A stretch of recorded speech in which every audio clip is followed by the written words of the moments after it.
Hello there, ladies, gentlemen, and unicorns, and welcome to this highly fumigated and poorly ventilated part of the internet that is my stream. And congratulations, Lady Misty Leaf, again on winning the pop quiz. And runner-up was InkD021, that for some reason was called in the chat InkD and 21. So clearly there's something wrong with how the automated unicorn does the string parsing again. So I hope you can hear me. I have changed my setup a little bit. Just nothing much visually apart from this scorching blue light there. You can hear me. Wonderful. Thank you.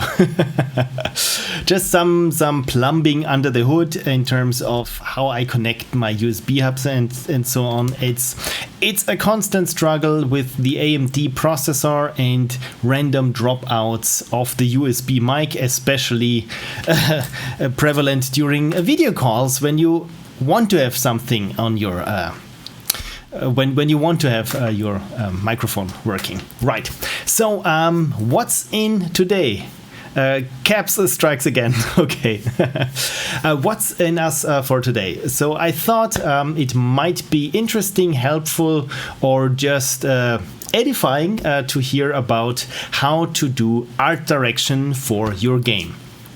So I thought I put together a little talk and spent now 1.5 hours just collecting things, and my God, it grew kind of substantially. So I hope I can keep this entertaining, and that please stop me if I start to ramble in directions. Again, you know me, I have a tendency to just get off the rails and then just continue going. So I hope this won't be happening. And Lady Mistleaf says helpful, yes. And I know that you're working on your game right now, and especially are in the special process of finding an art style for your game. So I hope this might be helpful to you, and of course to all the others. And again, this is not intended for AAA productions. I mean, come on, who would listen to me on stream? But it's more or less what I've learned in my own projects over the years of how to do art design and art direction for a game. And I hope I can share what my learnings were and how to approach things, even if you haven't done this before, because I thought this, again, it might be helpful to someone who has never done this and they think, I want to have my game to look a bit nicer or more coherent or something. So this is what we're here for. And Aurelien is also here. Thank you so much for dropping by, as is Pikalik90 in Soviet Russia direction arts you. Let's hope it's not going to be that bad with my stream, I mean. Right, so first, of course, a short disclaimer. This is how I did my projects. What are my credentials in big AAA productions? I have none, but I consider myself to be someone who knows about the visual aspect and appeal of things. Maybe as a background, I've been working as a colorist with Red Bull Media for I think over a decade now. Time flies, and yeah, essentially color and making things look nice is my daily bread, and my passion is video games. So I have an encyclopedic knowledge about video games. It's just the titles usually escape me. Space Monkey is also here. Thank you so much. And Space Monkey says, I don't know where AAA begins, but I wouldn't be so quick to draw conclusions, dear Phil. Oh dear. Lady Mistleaf says, part of me honestly wonders if you're doing this stream because I told you I had no idea how to even start on art direction and or implementation. And I would say you're not incorrect, but yeah, I wanted to do a follow-up to my color picking 101 stream. Which is on YouTube somewhere, so I probably will come back to color picking 101 as well in this stream, where it's just how to pick colors even if you have no idea about color picking. And it's a nice coincidence that you are exactly in this position where you want to find an art style, and I hope this stream helps you as well as others. Cool. Okay, and the other disclaimer that I have is that I'm mostly talking about visual design and of course not game mechanics mechanics design or writing or story design, and probably not a lot with UX, with user experience. But of course, I will, where applicable, I will mention it and try to weave it into what we have. Because with art direction, it's not just how your game looks, but ideally, yeah, it's the glue that keeps everything together, all the pieces to make a whole. So this brings me right to the next point. Why have an art style? Why have your game to be art directed? Well, for one thing, as I said, you want to look at to have it coherent, a coherent look to it, which also helps your game to stand out of the crowd, because as we know from from countless Ludum Dao jams, especially if you're pressed for time and you just need to get things to work, you hardly can be bothered to invest some time into an art style unless you've done this multiple times before and have already a working process of how to make things look nice and not just to make them work. My problem, as many of you know, is that I focus more on making things look nice than to make them more mechanically interesting. Lady Miss Liv says, also my usual disclaimer, I will probably end up questioning your knowledge choices, not because I don't like it, but because I need to understand it, and I'm more than likely questioning because I'm not understanding it. This is wonderful, because ask questions. There are no stupid questions. There are only answers that I probably can't give right away because of my lack of knowledge. But please, if you're not satisfied with the answer that I give, please don't take my word for it as the one and single point of reference. So yeah, please. I try my best to find answers if you have any questions. But again, I'm not doing this as my main job, so just take it with a pitcher of salt. Right. The other thing is with the art style is it only can make your game better. And this is essentially if the art style or the visual style fits not just the visual style, just the visual art, but also goes into or taps into the mechanics and the story and the user experience and also the game mechanics and the setting of the game. So ideally, if it all fits together as one, you have already. Let me switch over. You have already won. Yeah, this was very weak. I apologize.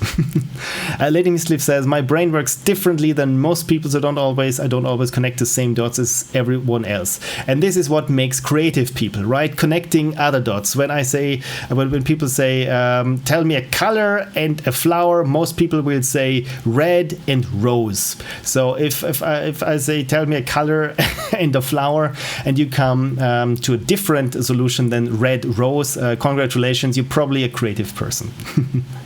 And Cursibu is prepared with a pitcher of salt. Wonderful. Now let's get into the stream. Right, and to have an art style, it's also not something that is bogging you down all the time, where you think, if I weren't constrained by having an art style, I could really make this game great. Actually, it's the other way around. An art style, if you have defined one and found out that it works for your game, it helps you solve problems, and you don't have to wonder, what color should this button be, or what size, for example, or does this really look nice or pleasing? No, because you don't have to ask these questions, but we will get to this when you arrive at that point that you don't have, or let's say you already have templates or solutions that you can apply to your different problems. So this would be nice if an art style works like that. So the next question is, when do you need an art style? When do you need to find an art style for your game? And there are different, again, it depends. As always, so many things depend. Also, it depends on you. Because even the big companies have different answers to this question. For example, I was just playing BioShock, the first BioShock, and then the second BioShock I'm in right now. And Ken Levine started with the question. First, they had the setting of Rapture, this city under the sea. And from there, the story more or less developed. What kind of stories could play out in this setting? Granted, Ken Levine comes from more of a storyteller side than of a game mechanic side. So but it might be interesting. Let me just switch over here. It might be interesting if you want to look this up or have... thank you, Google. I agree to whatever horrific terms you want me to agree to. So this is the first part of this Making Bioshock documentary, and this is, I just pasted it in the chat if you want to have a look at it, at how they arrived at Bioshock. So this, their art style started essentially from the setting and what stories could be told in there, and then when Ken Levine went with family to the Empire State Building, where everything was just Art Deco and already an art-directed place in New York, he really thought, yep, that's it, this is what we can apply to everything. And this informed the entire visual design down to the tiniest button in the menus to all the posters that you see, even the tiniest screws and telephones that are somewhere in the level. So essentially finding the art style made everything more coherent. Then of course there is the other way of doing things, and that is Nintendo and their famous prototype, you've probably heard of it, of Splatoon, which was called the Tofu prototype, which I also have a wonderful link for you. And it looked like, not like this. Let's wait for the commercial to finish. But I can already copy the link in the description, and I will skip the trial now. Our ideas together. I turn off the audio now. So essentially, this was the prototype for Splatoon that Nintendo had. Essentially, it was already the game as we know it, very bare bones, of course, but the entire gameplay was there, and it was called the Tofu prototype because it was just blocks that looked like loaves of tofu, right? But there were no colors, nothing. It was just very, very basic and bare bones. And from purely the mechanics, they started to think, okay, what has to do with ink, with swimming, and it doesn't take long to realize that a fish that swims or are just some creatures in the sea that swim and have ink are, of course, octopodi, if that's the correct plural. Anyway, and from there, if you have this octopodi just swim around, it probably is not too interesting, so let's give them more character. And then of course, who is more, or what culture, what subset of people is also into art and spraying colors everywhere? It's probably that sprayer scene, but of course you can't deviate too much from the family-friendly stuff, so it's this sort of the more punky appeal, and this of course informed the overall style, that everything, even down to the music, is just this very youth-filled, energy-filled punk music and punk aesthetic that goes throughout. But again, this started from this very early or very bare bones prototype that was just blocks without any colors. And from there, octopi. Thank you, Lady Miss Leaf. Not octopodi. I always have one syllable too much there. Lady Miss Leaf also said, I see gold, blue, and red as a theme. Gold to make it fancy blue, and red to be ominous. Gold, red, and blue, essentially you got the primary colors there. But let's not get ahead of ourselves, because I have a whole section planned for picking colors and color schemes. Right, so this is two different sides of the coin where you can, or when it's advisable to start thinking about art direction. So, but in general, for your game, when do you know when to start looking into art direction? And I've thought about this this afternoon, and I've come to the conclusion that it's when you need to know how something looks to make decisions to keep continuing your game. Most of the time, this means how the UI will look. I would assume that this is the most the earliest part where you come around, where you think, I don't want to do my UI coding like 15 times or something. I just want to have something that I know how it should look like, and it should be as final as possible, and go from there. And this is, at least in my project, this is how I started with when I needed to know how a button looks like. It essentially just blossomed out from there, where I needed everything. Right, so then, of course, the next part is, what your art direction actually needs to accomplish. It's like a tool, essentially, and it has, of course, a certain purpose. It's not just something that you sprinkle on top and be done with it. And ideally, it should solve problems, as I've mentioned before. So this brings me to Satoru Iwata, who quotes Shigeru Miyamoto to saying, which is a great quote, that is a solution, a real solution, solves multiple problems at once, and everything else we're just patch a problem here with that solution, and you patch a problem there with another solution, and it's like playing whack-a-mole, because your solutions make other things pop up somewhere. But if you have this one solution that suddenly fixes so many problems and answers so many questions, this is when you really start to make progress, or when you know it when you feel it, when you think, this entire thing doesn't work, but you know what, instead of making it sci-fi, or the other way around, instead of trying to make it a fantasy game, but with all these things that really, or I have a hard time explaining to the player how in this fantasy world this would make sense. If the entire setting is sci-fi and it's set on Mars, for example, then this entire low gravity ideas that you have make sense. For example, Space Monkey says, I like how you seem to describe an art style like a constraint on your game, which is one of the best things for creativity.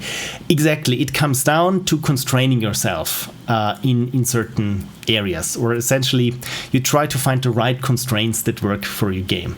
So again, ideally an art style that you have solves multiple problems, and it works under the umbrella of what your mechanics are, what the story is, what the setting of your game you want to have it, and of course how the UI should work and look like.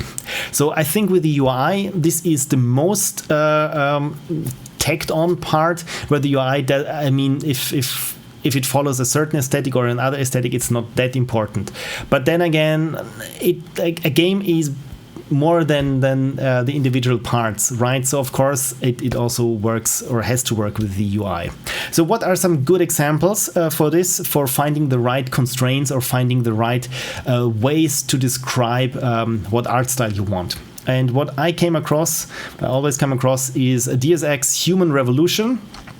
And if I just scroll over the screenshots, you can clearly see that this looks like the Human Revolution game from Deus Ex. So the things that first stand out, of course, are the choices of color and the shapes. For example, we have lots of triangles and hexagons, and everything is dark, amber colored, golden.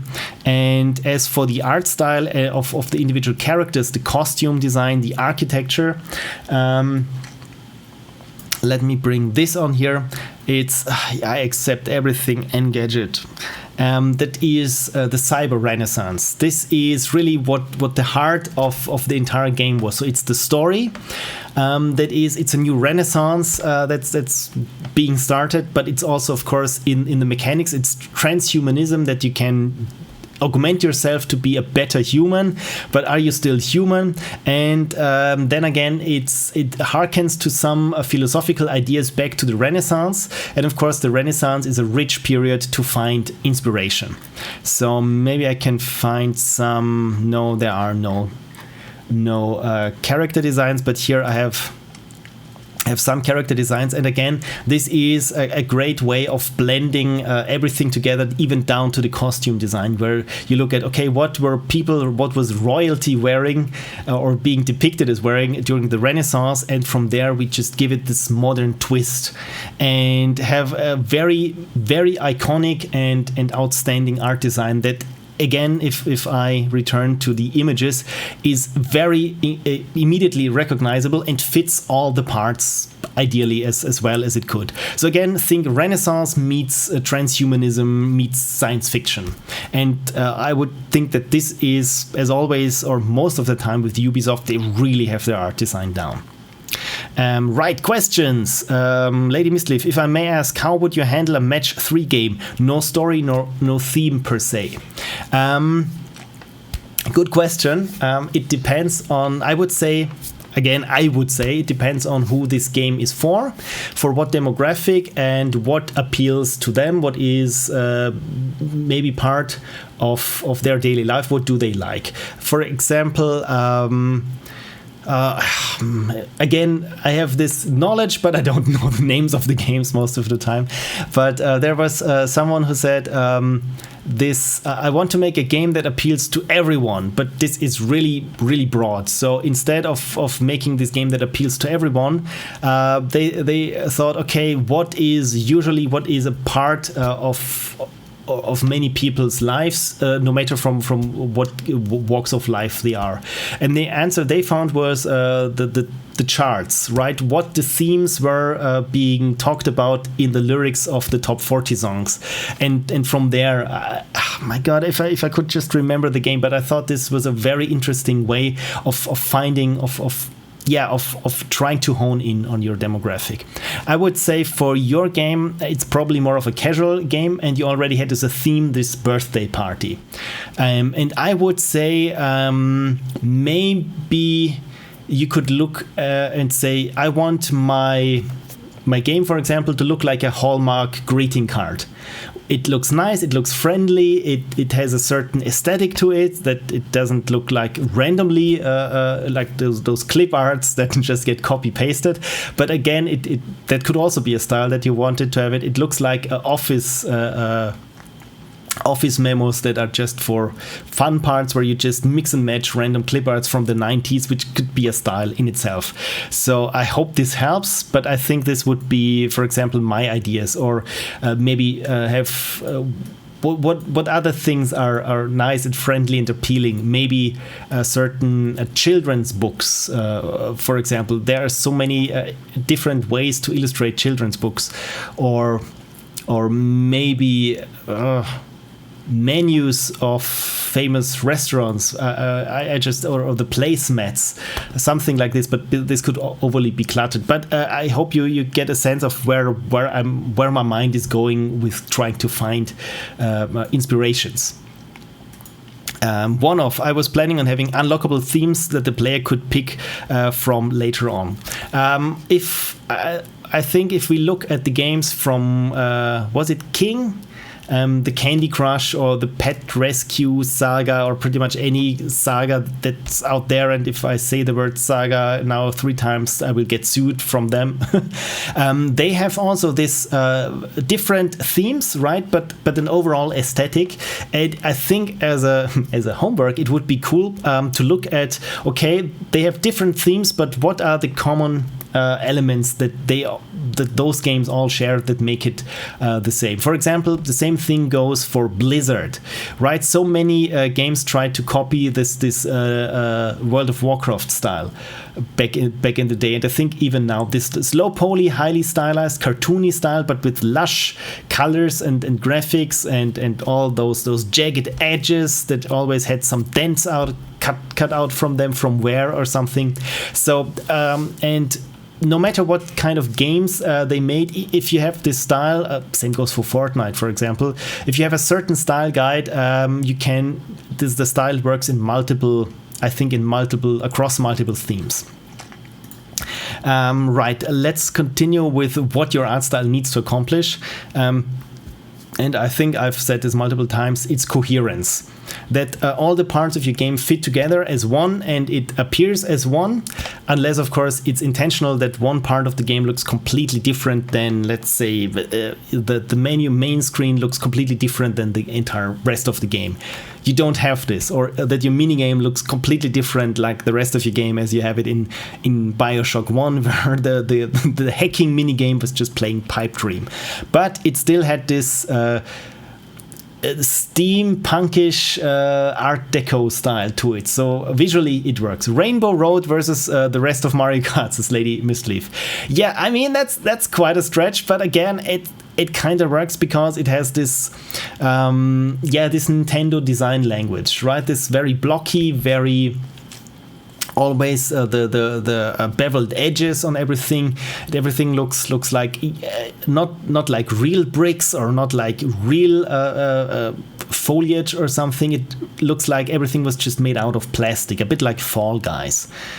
Right, and of course your art style need to provide answers for further questions that you have in your visual design, but maybe also in your story or your game design.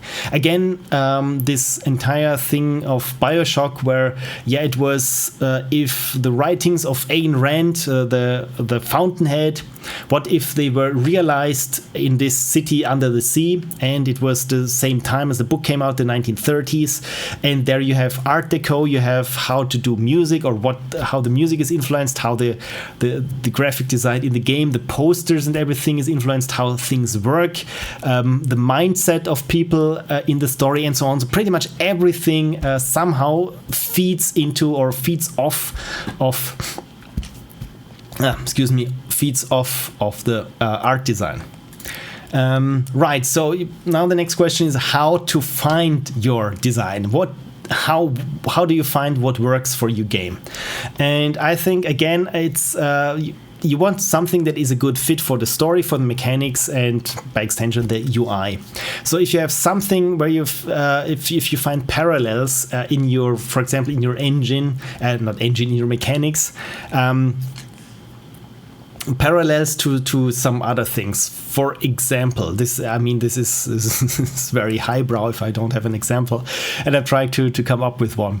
So if the mechanics is making for example, to have very precise clicking under time pressure, for example, this could be, a shooter is precise clicking under time pressure, but it also, of course, involves spatial awareness and risk reward and so on and so forth. But if you really boil down what the problem is, maybe you can see a parallel to something in the real world of people having the same problem. Where you have to be super precise with the clock ticking. This could work, for example, as a lock-picking game, where you realize, most of those mini games that I have, they could work in the context of a heist game, for example, or maybe like in those 70s movies, Ocean's 11. And for example, this is how I would approach it. And now I think, okay, so movies are always a big inspiration and draw to me. So if we look at these Ocean's 11s and the big heist of how to rob this one Las Vegas casino and get away with it, and it has in my mind, okay, so as a player, what you're doing is breaking in, and this entire thing around it, you could have the in that case have the art match this entire 1970s movie appeal, with the different sets of viewports coming in, and strong typography and bold colors, for example, and of course you have some funky music, and you can see how this is going. This also, of course, influences the character design with these big aviator glasses and so on and so forth. But again, this is, for example, how I would approach it from the side of coming from just purely the mechanics. Then, of course, it's best if you find just one sentence, one poignant sentence of what your game is about, and the art style, maybe what the art style is about. So essentially, again, if we look at Deus Ex Human Revolution, it's Renaissance meets transhumanism. This precisely, I think, encapsulates Deus Ex from the mechanics, from the story, as well as from the visuals, right?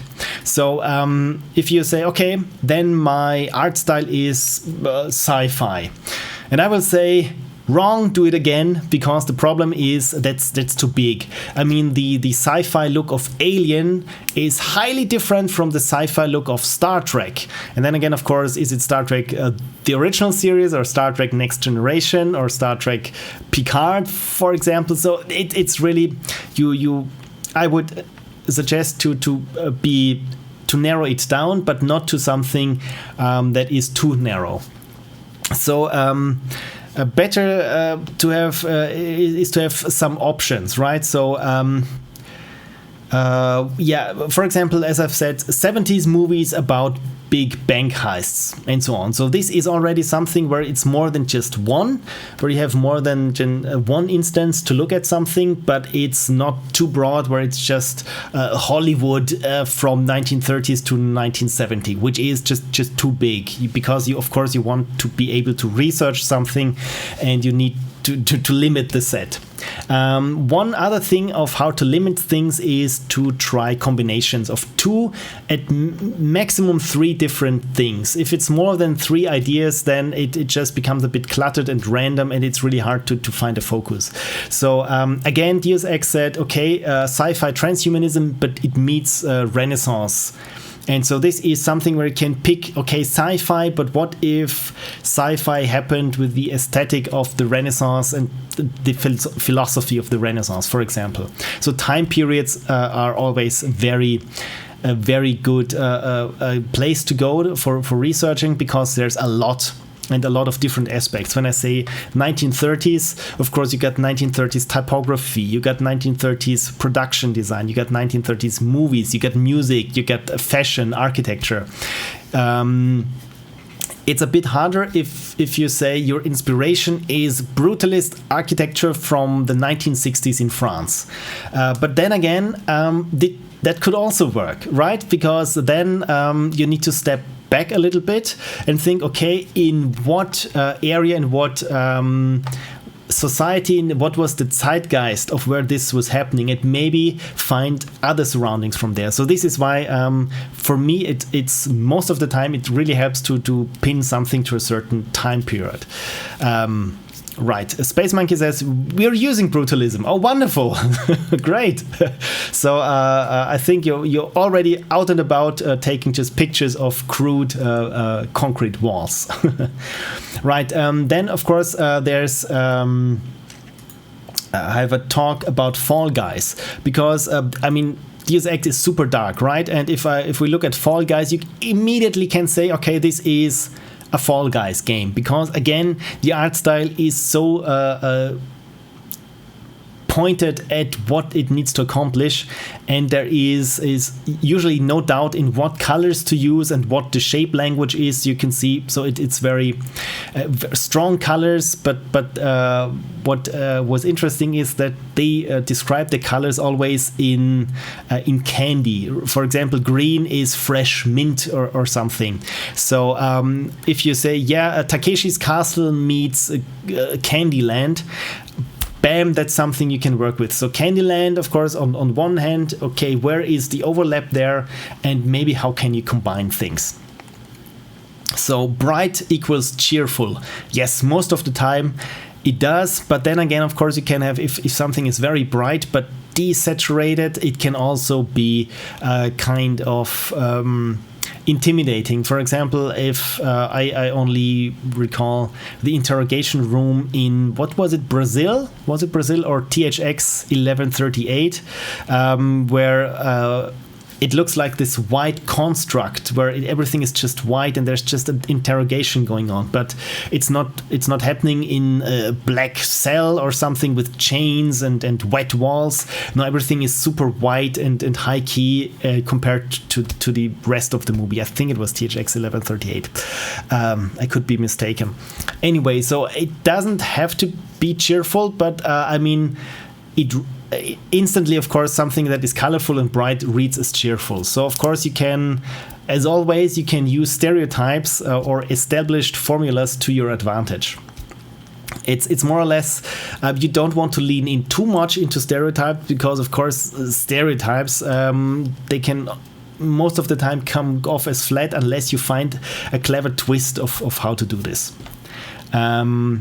Right, so yes, I said you can combine 2 or 3 disparate ideas, but if you combine too many, if you want to say, I want to have Japanese woodcutting style of the 1980s or 1890s, sorry, I want newspaper clippings from the 70s, I want record label covers from the 90s rap albums, and I want Instagram filters. it could work, but it's probably too many inspirations that you have there, because you probably have a hard time with the research and of course the distilling rules. What I think is the next part. So how to find out whether a certain style is working or not for you. Like I said, once a certain style, a certain setting suddenly solves some problems you might be having with characters, with mechanics, or with the story in your game, provided there is one.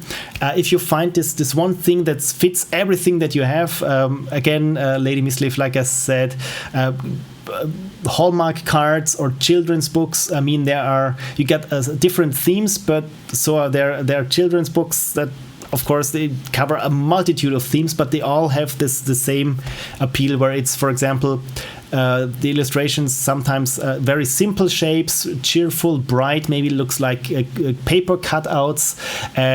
Just off the top of my head, and maybe have something that encompasses all the different styles that you have. And of course, I'm right now I'm just talking about traditional art or typography, graphic design.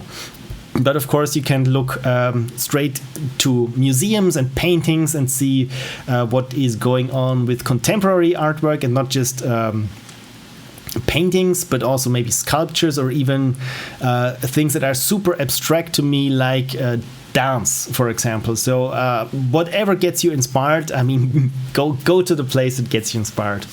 And there was one other thing that I wanted to say, but I've forgotten it, so I hope it returns.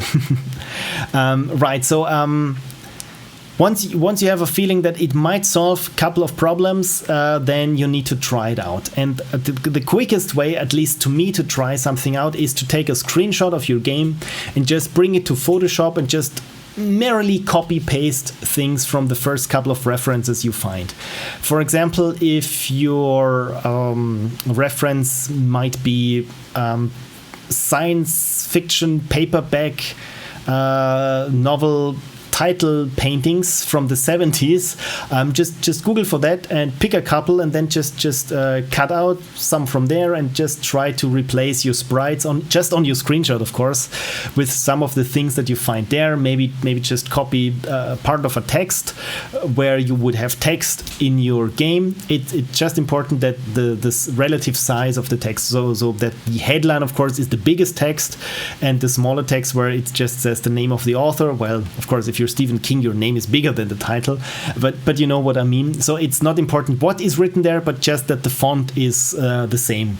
And from there you could very quickly, at least in my case, I was very quickly able to decide whether something was working or wasn't working.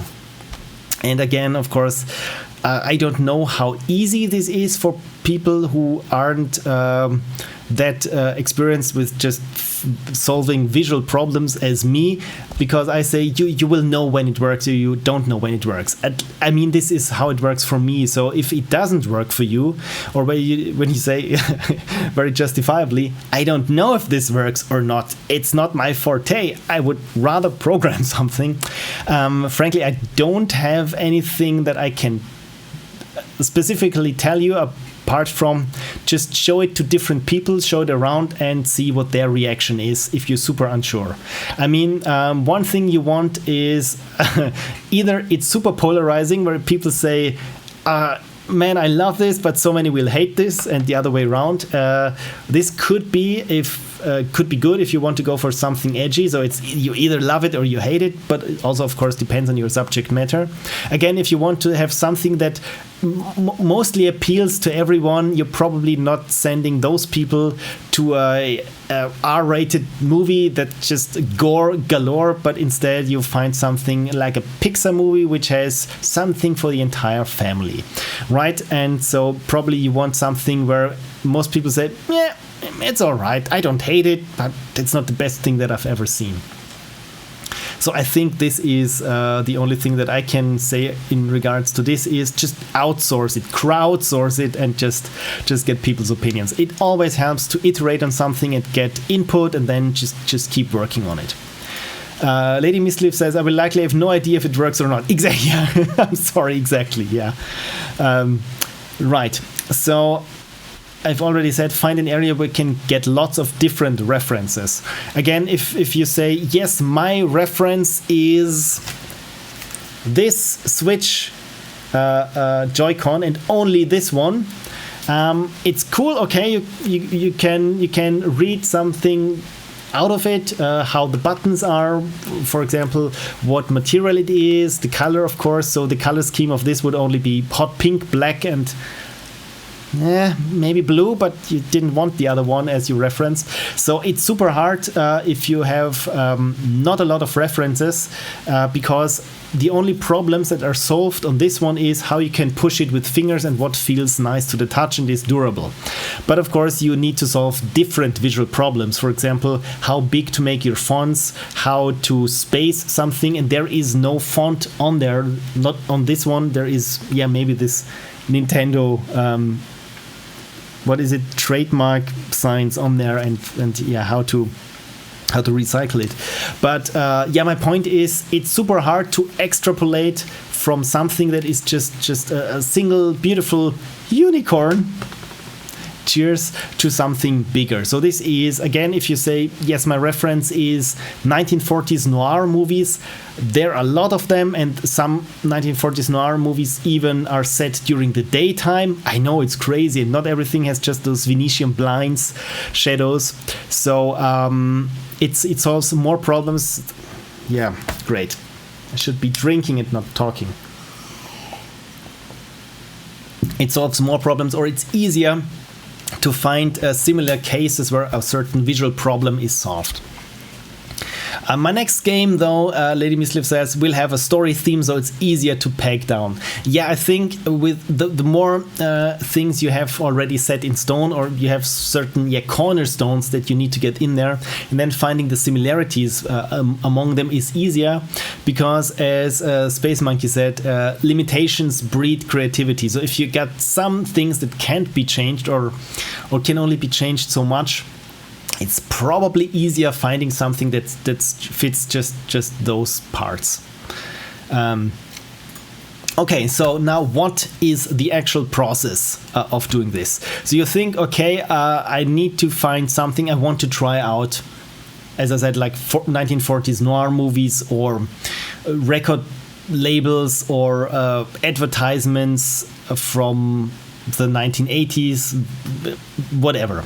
So you need to gather references, and since the art style is mostly visual, at least as I'm talking about it, of course you want to find as many pictures as you can get. And I don't think I have to say this, but Google Images is probably the first thing where I just put something in and then see what I get.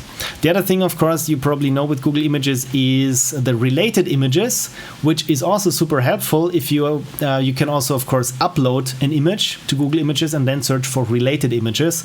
So if you really want to get something that looks like it, but maybe gets you on different ideas. I mean, this one, now I get all this, is this pink bean from Fall Guys, but look, it's a samurai bean. It could work, maybe. How many colors should one have max on a color palette? We will get to this. Right, the next thing that I would go for images is Flickr. Yes, Flickr is still around, and the good thing about Flickr is I think many of the NASA images are hosted there public domain. So essentially you could even use them as is in your game. But you get a lot of high-res images there. The other one is, of course, is archive.org. I mean, now that I've talked about finding references, you've heard it's very... there's a high emphasis on print design, or books, or just graphic design, right? And you probably find some old archived magazines or books, or scanned posters.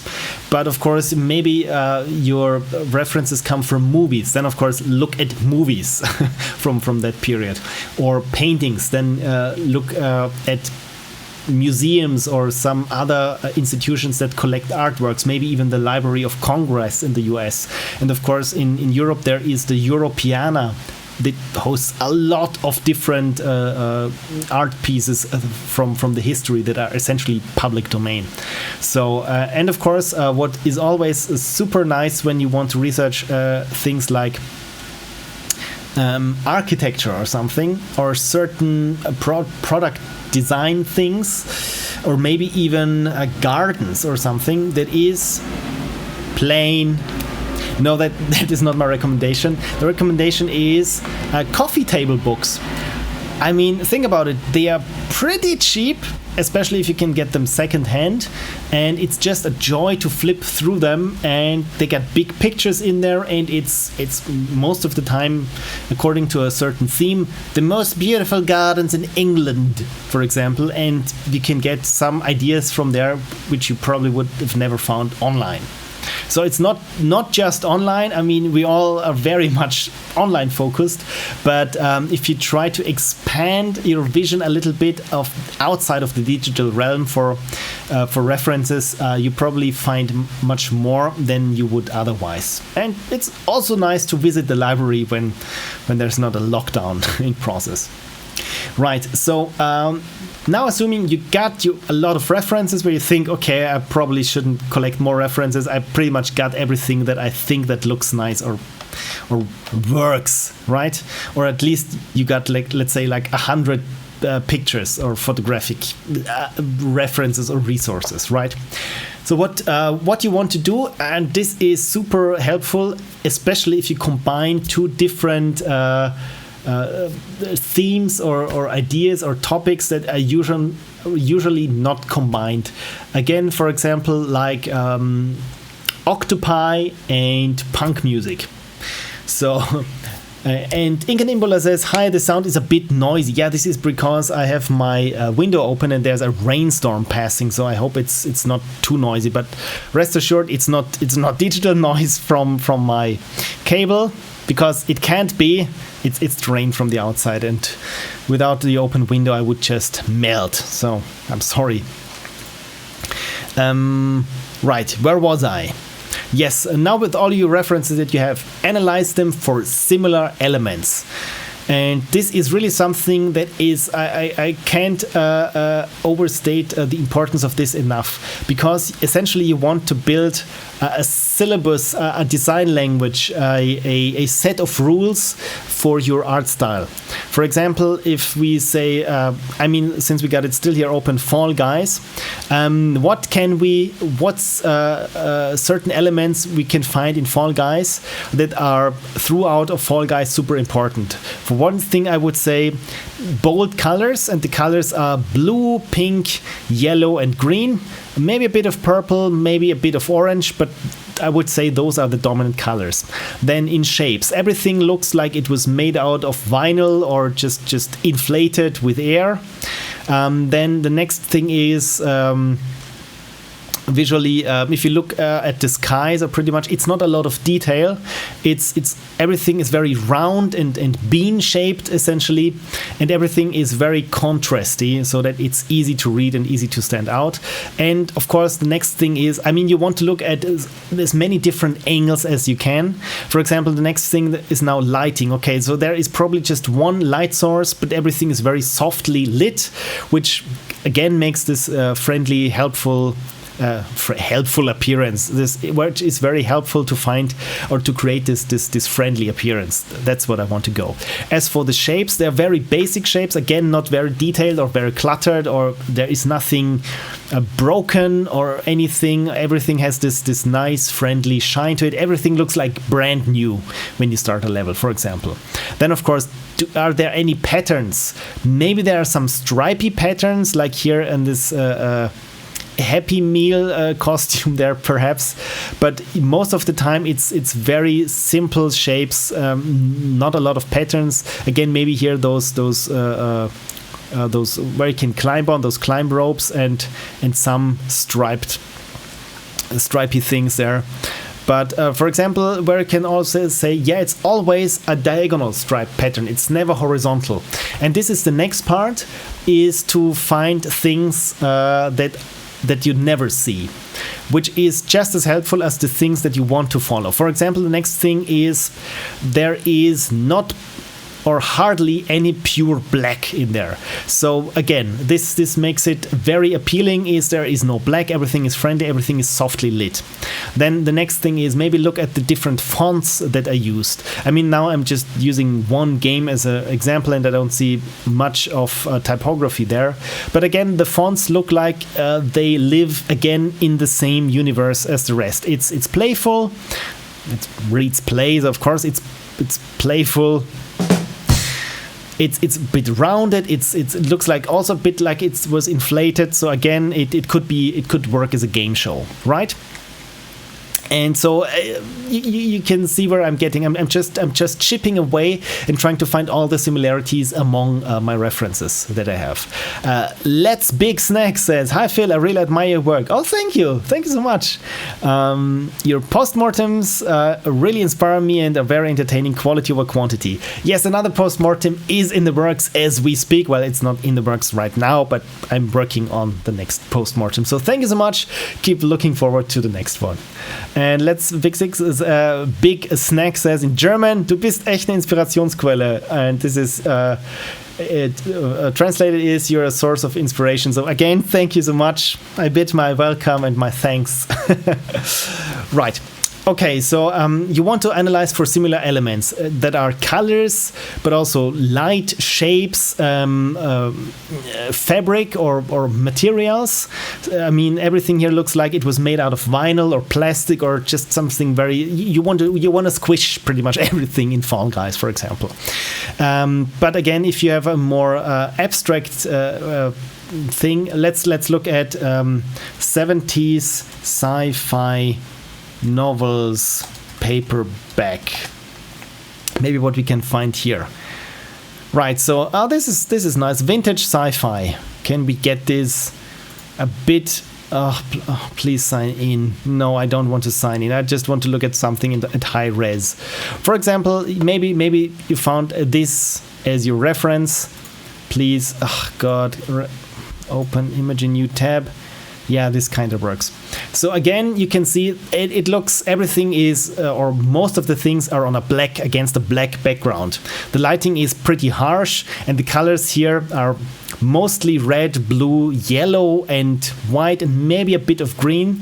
And the text is always something in color and bolder. And of course, there is this header, that is just light blue, that advertises something. So again, from all these things, you can pretty much get to something where you can see the similarities, and of course you want to list those similarities, and of course also the things that you want to avoid.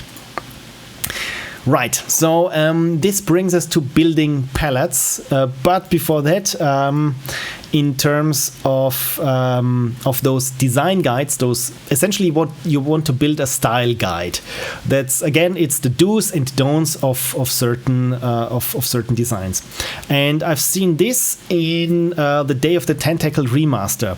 What the philosophy was behind the original graphics and the original backgrounds, because they were done, at least in the remaster, by different artists. But of course, especially when you have different people working on something, you have to set certain guidelines so that everything that they do works coherently. And I took some screenshots here. For example, I just want to point this out in this scene. So this is where Peter Chen, I think, was the artist there. And he wrote down a set of general do's and don'ts when it comes to the background. And for example, do adhere to the original as closely as possible. Do overlay the scaled up original art for constant comparison. Do pick color directly from the original artwork, so the pixelated artwork from the 90s. Do use hard edges. Cut out style for objects and structures. Do use subtle blended feathered edge for lighting, shadow, and non-silhouetted foreground elements only. Do apply a graphic rather than a painterly approach, and do ensure that the characters live in this background. And you can say, okay, I think I know, but I'm not quite sure what to draw. And so this is why the don'ts are as equally important as the do's. For example, don't paint in realistic or filmic lighting effects such as ambient occlusion, global illumination, or bounce lighting. So if I were an artist, I would say, okay, good. Usually I'm used to doing those things, right? Don't paint in filmic effects such as vignetting, light and glow and halos, lens flares, or reflections. Don't use gradients within flat cutout planes of color. Don't deviate from the original colors. Don't overdo and busy up the backgrounds. Again, it's now we got for the remaster hundreds of times the pixels than we had in the original. But again, if you fill out everything with little details and make everything super textured, then it would lose this Saturday morning cartoon 1960s Chuck Jones cartoon aesthetic, right? So again, if you want to have something that works as a style guide, the do's and of course the don'ts, something that you don't see in the references. Of course, it's really hard to notice, especially if you're not familiar with making these sorts of guidelines. What are the don'ts? What don't you see? What doesn't happen? And most of the time, I would say the don'ts just appear naturally, right? When you work on something and then you think, okay, I need a fifth color here. What colors could I use? Okay, those are my references. Okay, now I have to see what color wasn't used, right? And then you realize, okay, how about purple? Let's look through how much is purple used. Is purple used for anything, for example? And then you painstakingly arrive at the process where you say, no, purple, don't use purple. I mean, the more you do this, of course, you get better, and the more analytically you look at your references and the more you can connect the dots, it's easier to see things that are not there. But of course, it's harder to find, of course, the negatives of something. Lady Mistleaf says,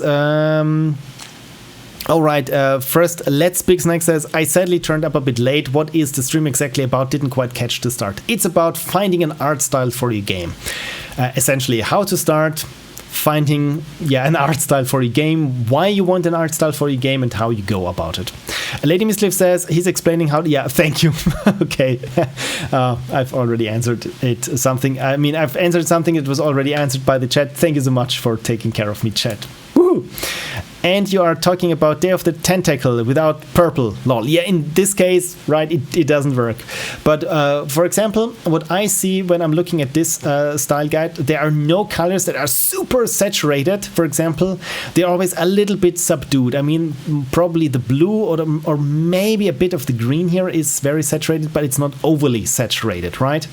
And again, as we've seen it, there are, for example, there are no parallel lines or hardly any lines that are parallel there. There are no rectilinear angles there. Pretty much everything is at an angle and weird and tilted and doesn't quite work, but somehow still does. So again, of course, this is quite advanced if you want to start with something like that. So it's probably easier to start with something that gives you more options to play with. Again, what is this art style that has the most options for you? That is photorealism. Say it with me. I said it, and now you can't say it with me. I just messed up this one. So yeah, photorealism, of course, this is something that now with ray tracing and everything is pretty much becoming the norm with photogrammetry and everything. But again, now that everything is photoreal, I mean everything, right? The big blockbusters, again, they need something to stand out, and for that it's more about how they treat the colors, what colors they omit, what colors they permit, and it doesn't have to be for the entire game, of course, but there are sections where, for example, the color red is overly important. I mean, mostly with shooters where the red like really stands out, for example, something along those lines. So from those similar elements that we have, the most important part is picking the right colors, picking a right color palette. And this brings, finally, I'm getting back to you, Lady Mistleaf, how to pick colors. What's a good color palette? So if you want, for example, to have a game that's set in the 1940s and is about detective and noir, so yeah, I'm talking about LA Noir, and they had this option. Of course, they had two options. You could play the game in black and white only, or you could play it in color. And the cool thing about what they did, I don't know how they did it, probably with some shader magic, is that it looked like Technicolor, the first Technicolor, this is how we say it in German, Technicolor processes that overemphasize certain colors. For example, you probably noticed that the deep blue are very strong and don't transition into black and gray and so on. So it's kind of subtle, but it helps finding this limiting yourself to a certain color language. Right, so building a color palette out of your references. How to do this? Your friend, of course, is the color picker. And as I said in your stream, Lady Mistleaf, that was I have it written down here, is pick hues, not shaders or tints. So what the hell does this mean? And I have this handy chart here. So as a colorist, especially if you're a painter or something, this is part of your vocabulary. So a tint is if you have a pure hue, such as red here, and you add white to it. So essentially you make it lighter and desaturate it. Shading is the same thing, just with black, and toning is doing it with gray. So essentially just here with toning, if you tone a pure hue, you desaturate it. If you shade it, you desaturate it and make it darker. And if you tint it, you desaturate it and make it brighter. Yeah, that's the technical terms. But essentially, what I'm talking about let's bring up Photoshop. When I say to pick hues, not tints, let's bring up some pixel art palettes where I think. There it is. Where is my Firefox? So pixel art palettes.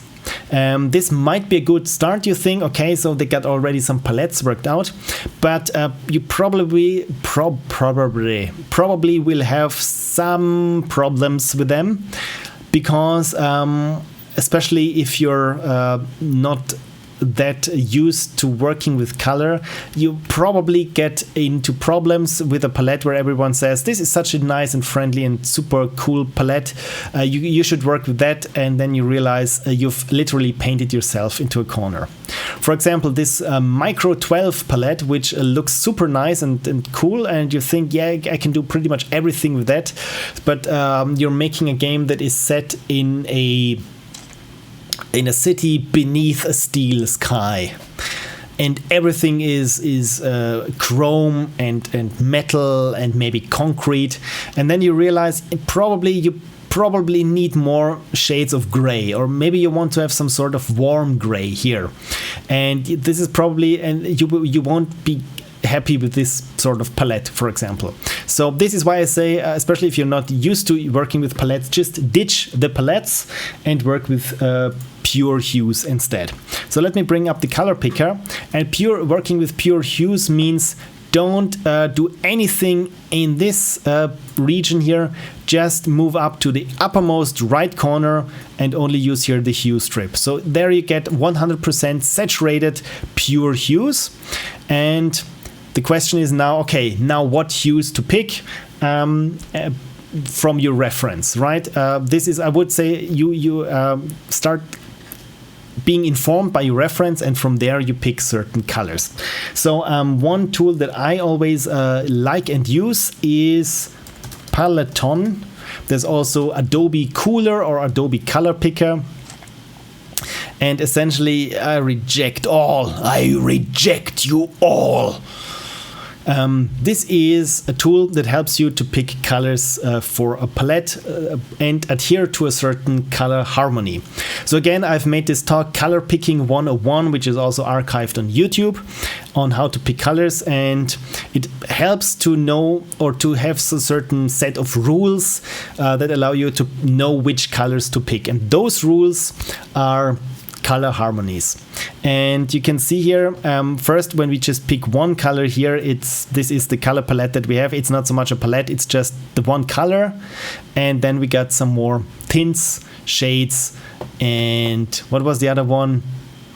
tint, shade, and tones, right? So, but this is the important thing, add complementary.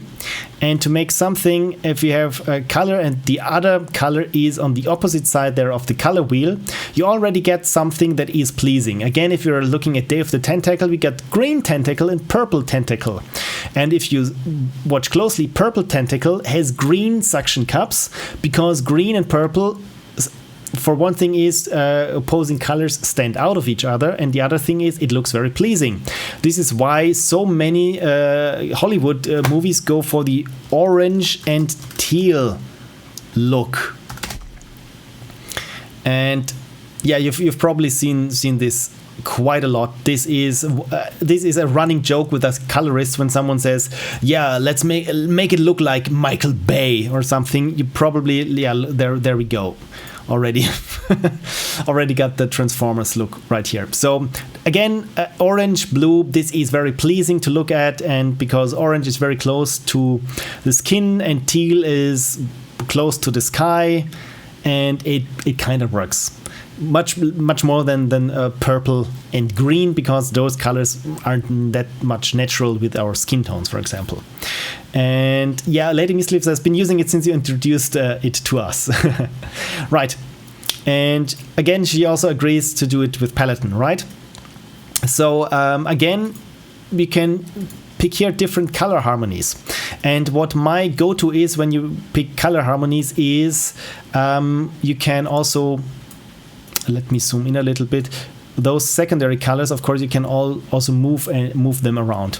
But my advice is not to have colors too closely related. You can see here there is barely any difference, and this is I mean, if you want to use this what's it called, tritone or tetronomy, no, I'm not quite sure what this is called.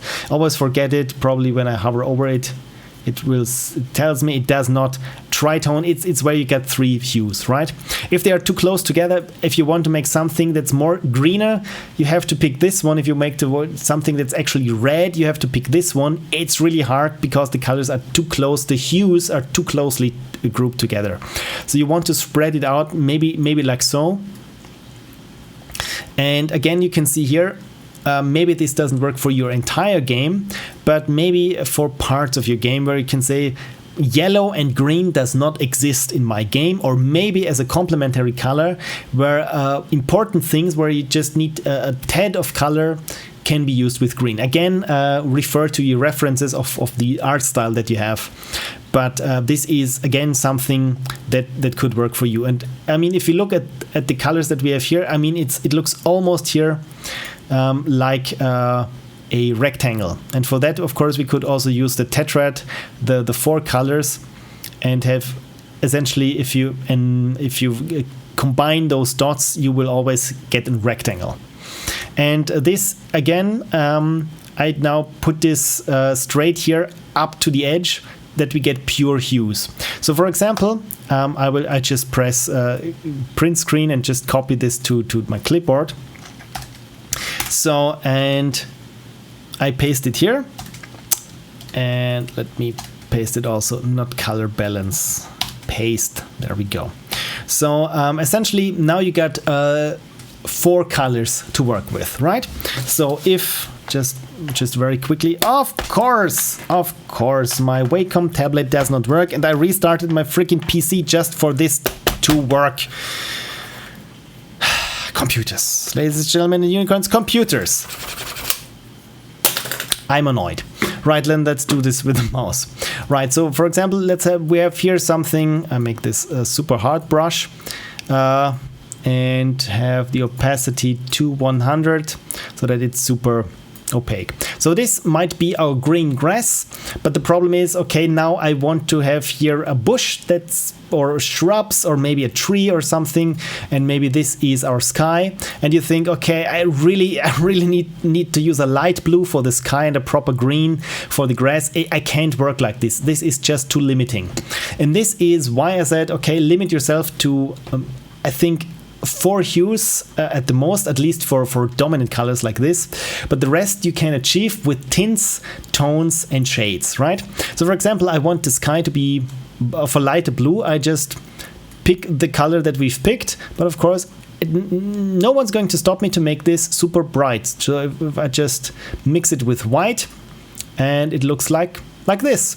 And the next thing is, okay, I've almost over painted here my swatch.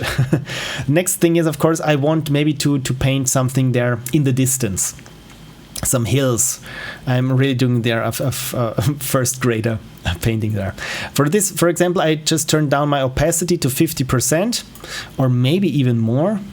Let's try 20%. I mean, the actual percentage is not that important, but what's important is that, yes, I'm creating now a new hue by mixing those two colors together.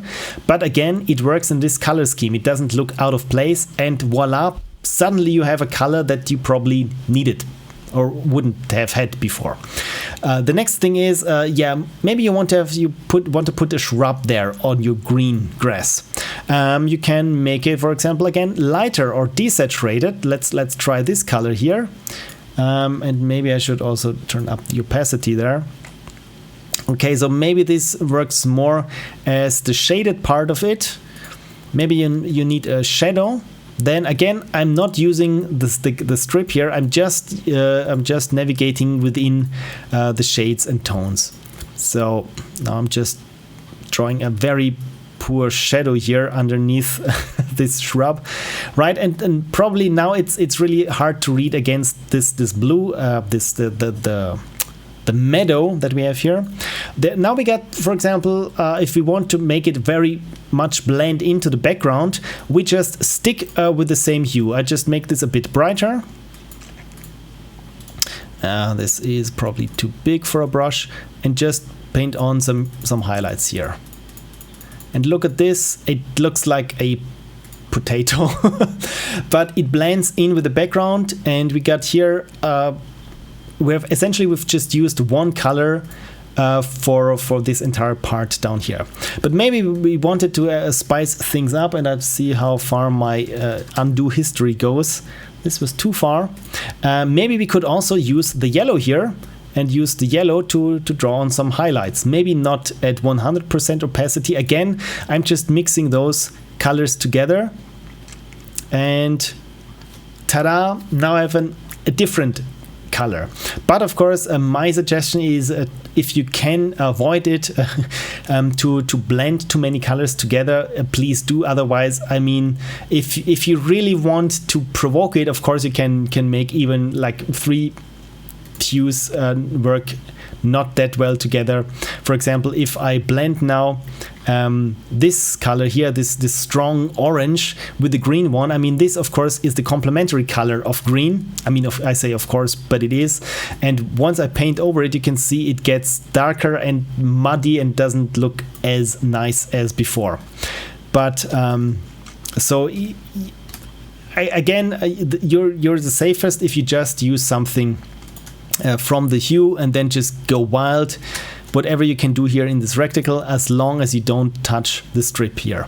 Because what most of the time I've seen happens is, if you, for example, need something that's more of green, and then you move here to green because you really want something to be green. And yes, of course, it looks green now, but it doesn't look like that much that it's part of this scheme here. So essentially, avoid making exceptions. And the thing is, if you need to make an exception to solve a problem, for example, if you want to like I said here with Day of the Tentacle, right, where it says no parallel lines, but maybe for a puzzle you need to have parallel lines, then you need to make an exception. And this is where you have something that suddenly travels from your don't list to your do list, right? And the important part, I feel, is, again, our goal is coherency. And then, of course, you need to step back and look at things where, okay, where always did I not use parallel lines where I really wanted to do them, but I could cheat my way around them with not having them. But since now I've allowed to use parallel lines, where else would it be much easier to use parallel lines? So essentially you need to go back and use this one solution, this one rule that you've allowed suddenly, this new law that you set down, applied everywhere else where it makes sense, right? You don't, of course, please don't force it anywhere where it doesn't make any sense. But again, it's you really want to play within the constraints that you have. And sometimes when I'm a bit bored, I try when I'm doing painting, digital paintings, I set myself, for example, just use 2 colors and you can only have round brushes without transparency. So this gets us again something that looks like this, where I'm using a round brush. Again, brushes, if you're now in the paint medium, brushes are another thing where you want to limit your palette. Again, from your research, you found all your references, and from there you derive your palettes. The palettes, as we've seen here at length, I've just dabbled with a palette of color, but of course you also have a palette of shapes. For example, everything has a round edge, and the one thing that does not have a round edge and is super jagged and angular, this is the antagonist or something, because this really stands out. And of course you can also have this in your menus. Everything has rounded corners, the buttons have rounded corners, maybe even the mouse pointer has rounded corners, for example, and suddenly it looks coherent. Of course, the next thing is, if you draw something, you want to limit yourself to certain brushes. For example, from my game Finesweeper, if I just show you the site, I said for myself, I just want to use a certain number of brushes. You can see here in the background, I use here this very coarse brush that it looks like it's some kind of sandpaper. And here, if you look at the outlines, there are no super straight outlines. This was one of my design goals or art style goals that I set down, is no clear outlines. Everything needs to be just a little bit jagged, and you probably can see it here with the font. Even the font is. And I set myself down to use only 2 different brush sizes. Well, let's go to the gallery, and once I was doing those signs here, I realized with the brush sizes that I allowed myself, I couldn't draw this that it would look like it looks right now, like this warning triangle there with the bomb and the fuse of the bomb. So I needed a smaller brush, right? And then before that, my art was very blocky, and I need to go back. Very well programmed, beautiful. My art was very blocky. You can still see it here in this UI, for example. So it's just super blocky. And then I realized I need this fine brush. And from then I made the exception. Okay, I can use one super fine brush, and everything that needs to also work with this super fine brush. And from that, of course, I needed literally to brush up all the art that I had before. So the achievements, everything, or not everything, but a lot of things got those little edge with the light going on here. And I thought, okay, I can have subtle changes in light, but most of the things should work with just brightness changes, with levels, with hues, and not with hues, with just the value as it is. Let's go back. And essentially, if you look at this entire game, all the assets are grayscale, and they get just colored depending on what level you are. For example, this level, I mean, if we disregard now here the orange, which is the complementary color of green, it's just one color. It's just like there is a black and white painting, and there's just one color overlaid on top. And now here, this +4, this green, I'm not too happy with how this green looks. But even down to the UI elements, there I used my coarse brush. There I used the fine brush. You can see here there is a bit of, it doesn't quite work well together. But also, of course, the font is hand-drawn, and so on and so forth. So this is, for example, what my limits were, or what my palette was. My palette also extended to what brushes I allow myself to draw the things with. The next palette, of course, you want to limit yourself to, and I urge you to limit yourself to, is fonts.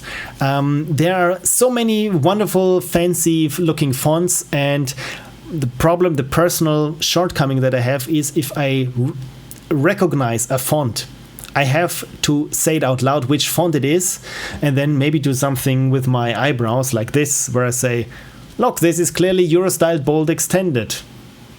And my poor wife already knows this font when we're just traveling and I see it on a passing truck and I say, look, this is Motta Textura. I haven't seen this since the Apple II advertisement, and so on and so forth. So what I urge you to, Comic Sans, of course, yeah, the good old Comic Sans and Papyrus, the running joke. I mean, since it's already a joke, with Comic Sans you can even use it maybe as an in-joke. For example, if you have a character that is super maybe immature and you're making an RPG, just their font is Comic Sans, for example, which would be hilarious. So which you can, again, it just you break your style guide for a reason, which is another thing that we can probably address. But with fonts, of course, when you have certain references and you want to find the fonts that were used on your reference. I mean, if you're not a typographer or you don't know anyone with graphic design credentials, you probably want to find a font that works in your context, but if you really need to find a way of how to get started. And there are two things that you can do. One is to make a screenshot of the font, or just try to have it black on white and is as high resolution as possible. For example, let's as with Finesweeper, let's give this a try, where I just make a screenshot and just say here Finesweeper, and I go to whatthefont.com. It's just one word, what the font, and there you can upload your font or the screenshot of the font, and let's try this and try to identify the selected font. I'm not going to do this, and here we can say it clearly found out that this was fine, and then it prints you fonts that look alike. In this case there are many fonts because this is I mean, there aren't that many letters that we can find. I mean, there are many fonts that have very similar shaped letters. So you can see here, the font that I used is not among those fonts. But what already helps you is, for example, this one here looks much more playful than the one that I have, for example. Or this one looks a bit more serious because the N ends already here. So, of course, all the fonts come with a price tag because, of course, they want to sell their fonts. But the good thing is that you get a name for a font and you can then just Google for the name and alternative or free alternative, for example. And the other thing is, which helps, especially when you're when you're looking into certain time periods where you say, I want 1970s records covers as my style guide, as my reference, then please head over to Fonts in Hues, fontsinhues.com, and I will copy and paste it for you as well, which is something where you can look at topics. And it's quite a lot of topics. For example, you want to say industrial design. There we go. And then you can see clearly the design in question. And down here you can see what the font was used, or what the name of the font that was used. Maybe with more high-profile things, you can find even the exact same thing here, and then get wonderfully a reference for the font that was used or the name of the font. For example, here this Art Deco thing here, it even has here this, when I hover over it, I can't hover over it, but where it says here Bevis Hillier or Hillia, you even get this font here identified. And of course, it doesn't stop there, that you can go by topic, but of course you can say 1970s.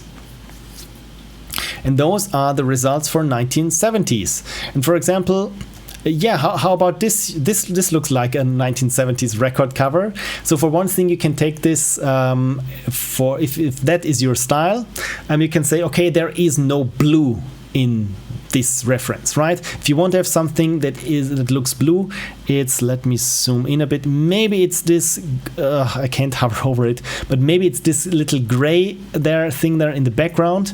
And as for the fonts, it's either Bembo or Hadriano, for example.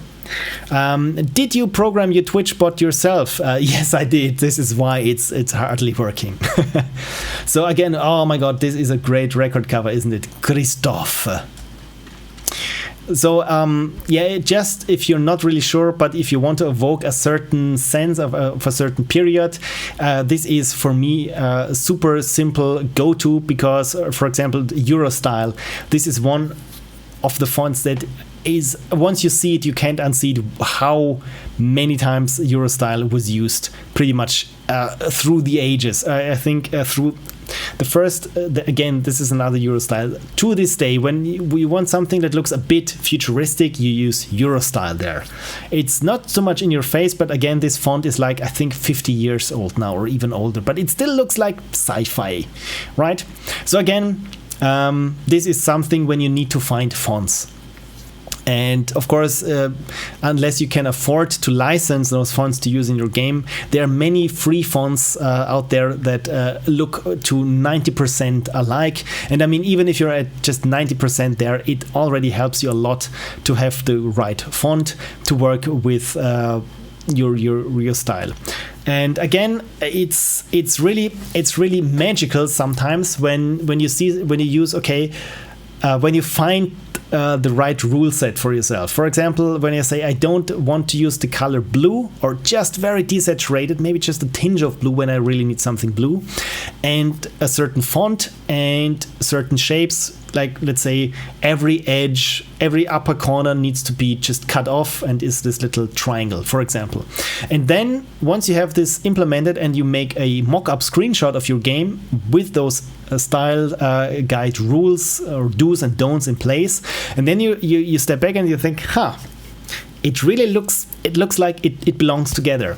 And this is the point when I think that you've found it, or at least you found one thing that works. And then of course comes the very arduous part of implementing everything. And again, please make more mock-ups from different regions of your game, or different levels, or whatever, or maybe different mock-ups. And I think it's very important if you try to mock things up where you think, it's probably not going to work for this. For example, if your style is super friendly and super bright, but in your game you have a level that is happening in a dark cave, for example. Okay, how can I make this cave work with this style? Okay, probably need to brighten it up somehow, and then it doesn't look like this dark and gloomy cave, but suddenly it looks like in a children's book of a friendly bear cave, or of a bear character or something. So, and if that works in the part of your game that is the furthest away from your reference, again, suddenly you have a solution that works on many parts. Right. Lady Mistleaf says, I believe he did. Yes, you can. Yeah, again. Give the player dancing lights from D&D. What are dancing lights from D&D? I have never. Here we are at at the moment where I spill the beans. No, I have never played D&D because I've never had a group of friends that played D&D or any kind of role-playing game. But I have bought last year during COVID the rule set to the Call of Cthulhu by Sandy Peterson, and I haven't read it.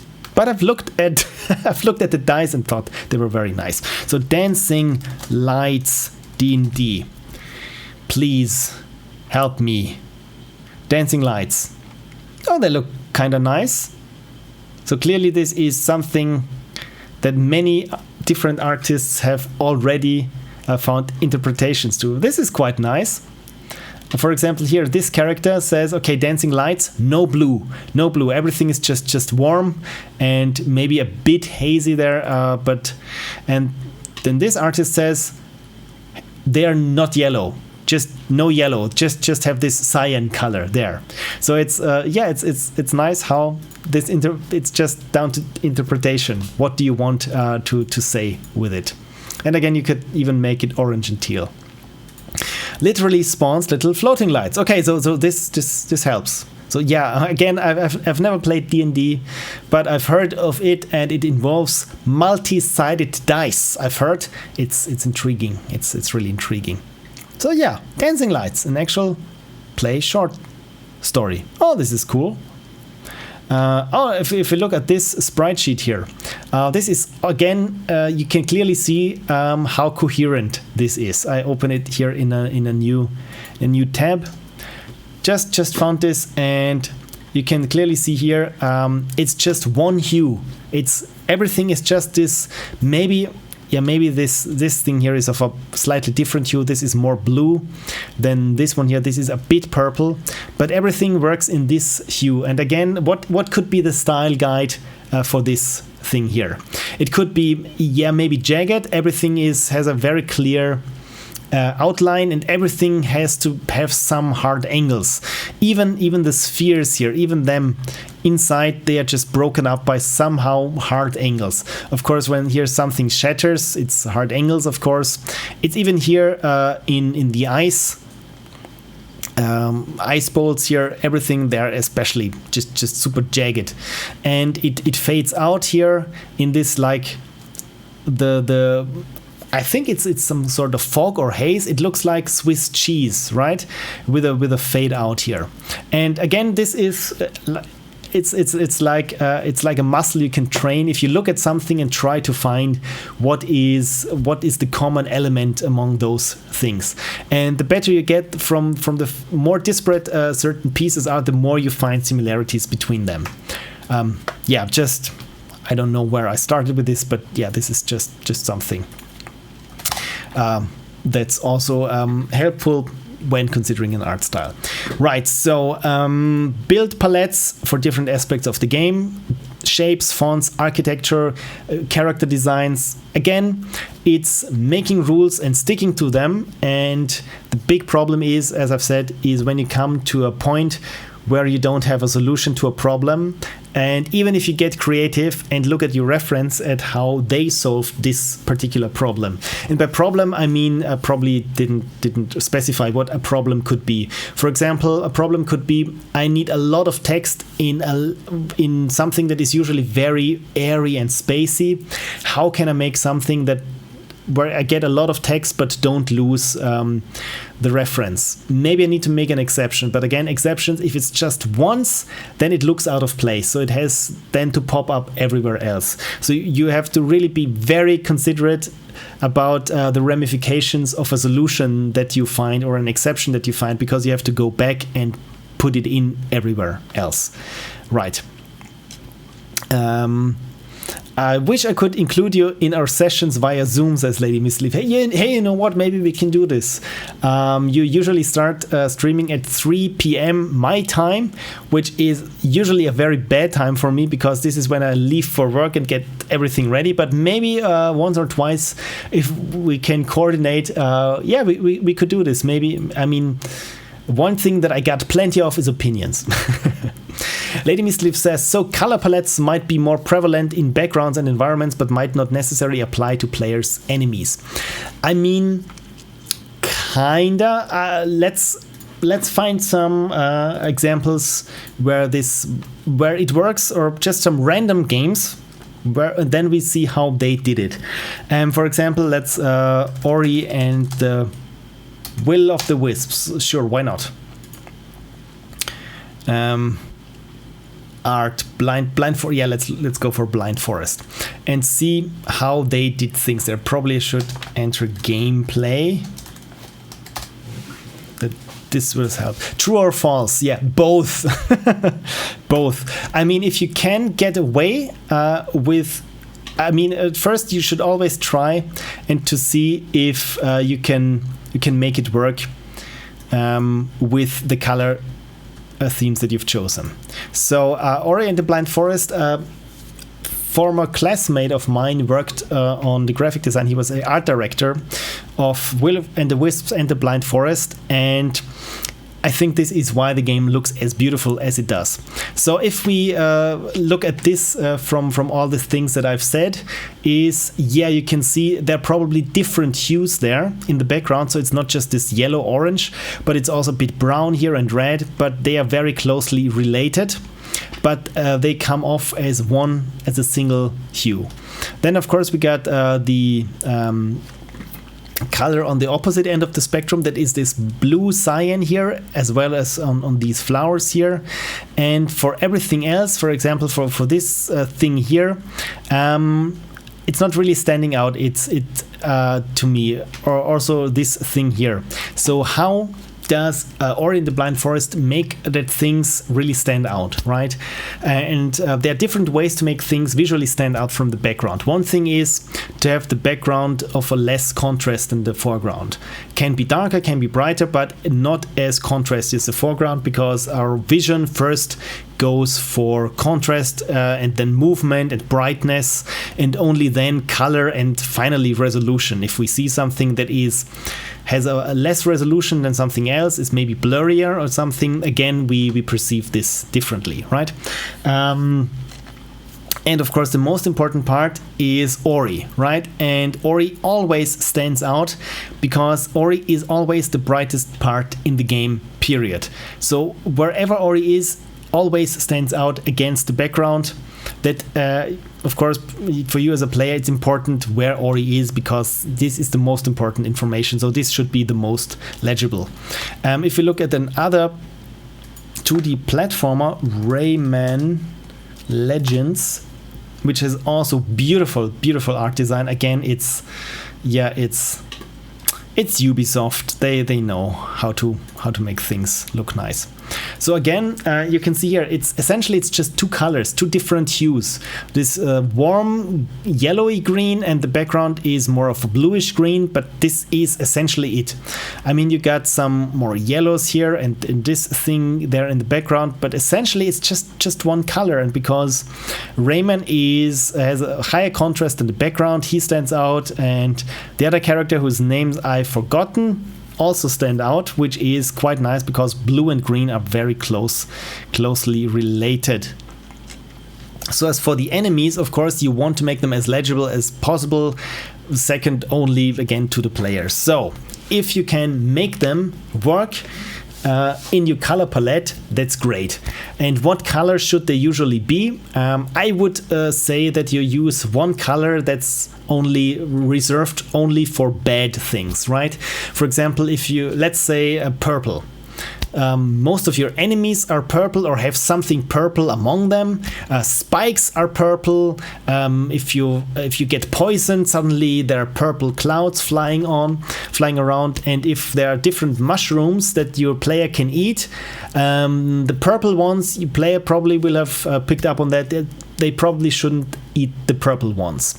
So this would be how I would do it. Of course, sometimes it's not really easy to devote just one color to the enemies, but again, if it's a color that only pops up at the enemies, I mean, if we look at games that are probably less 2D, what's a 3D game? I'm blanking. Let's Prince of Persia. And I'm talking about the new Prince of Persia, not the good old DOS one. Sands of Time, I think it was called.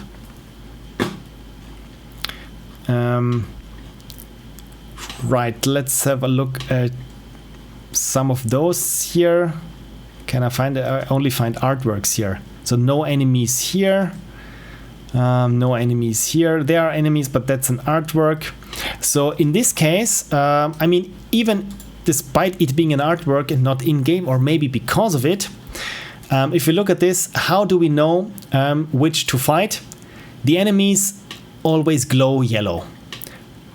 They glow yellow. Nothing else glows yellow, maybe here in the distance, but this is probably because they are enemies.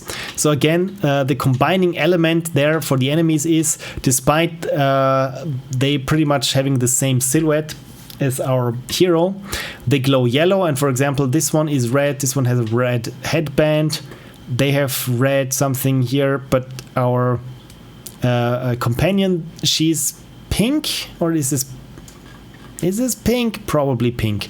But yeah, for example, if you look at this, enemies have something red to them and glow yellow. And even if it's just something red, maybe just a red ribbon around their arm or something, all those little things they really help.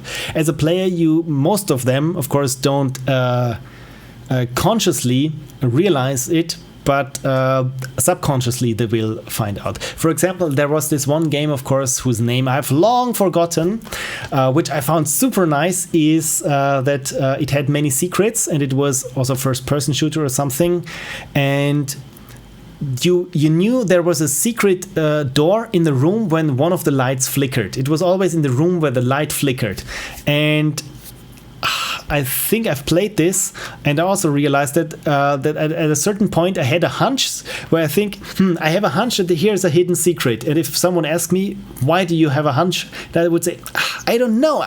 I feel it, right?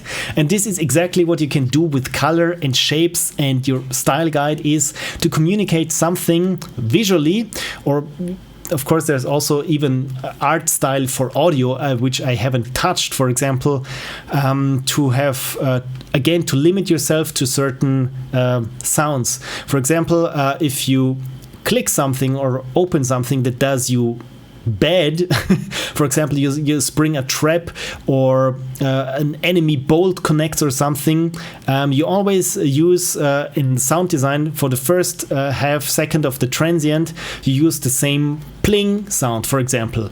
And so also as a player, you always knew when you hear in the distance something go pling, you know, oh my god, something bad happened here, right?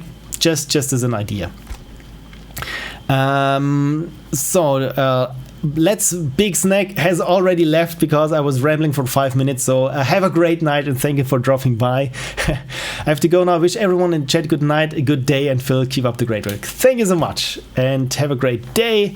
And red enemies and lots of tattered clothes and the same effect on their skin. Right, so once you start picking up on certain elements, you realize the many similarities among the enemies. With many games, it's among the enemies and the players.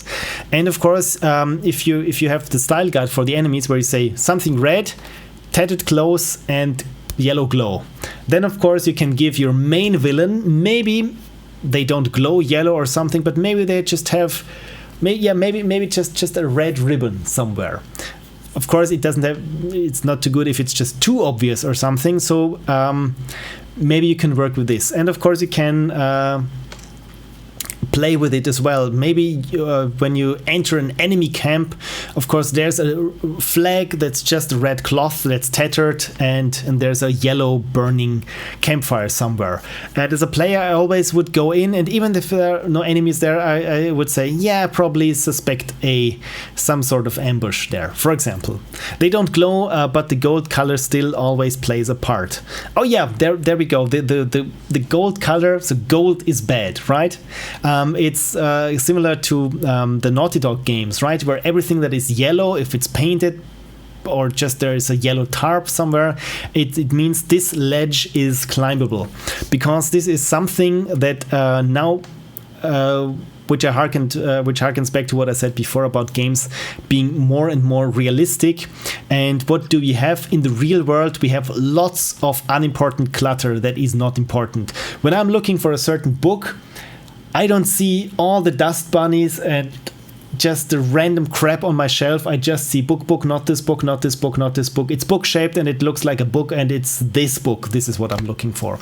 And in games, of course, you need also to communicate to players what is important, what is just scenery, what is just visual fluff, right? And I think this is in the early games. Okay, now again we are. Now I'm rambling again, but just forgive me this once. It's what I found nice with games is in the early stages of games where pretty much everything was just pixelated representation of something, where just you had a stick figure, yeah, this was the enemy approaching, and it was an army of 5,000 fighters but all you had was 16 by 16 pixels of a stick figure, right? And the further we got with graphics and the more cluttered the worlds got, and suddenly you realize, okay, you're walking in a military shooter through high grass and there is foliage in the background and something's shooting at you and you can't see it because of the camouflage. Because this is how the real world works, you use camo when you fight in the jungle, right? And then, of course, you want to make certain things clear to the player that they can interact with it. And what do we get? HUD elements like floating exclamation points above NPCs that we can interact with. Things start to glow, things have outlines when we approach, things glitter, right? So, which I found again quite funny, so that we tried to make it as real as possible, and now it's so real that, oh my god, no one knows what is part of the game and what they can just disregard because it's just, yeah, scenery. So golden clothes with a red ribbon, says Lady Miss Liv, and up one, yeah.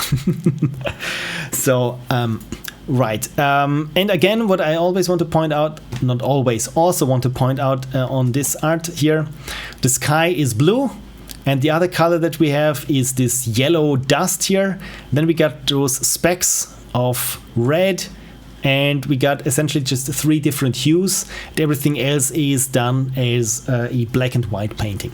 So this is why I urge you first to think, when you need to make something stand out against the background, is to think in levels, not in hue. I always want to say hue, in brightness, in value. Essentially, think of it, if you're making a black and white thing and it still works as black and white, and then you start coloring it in to make it even more stand out, for example.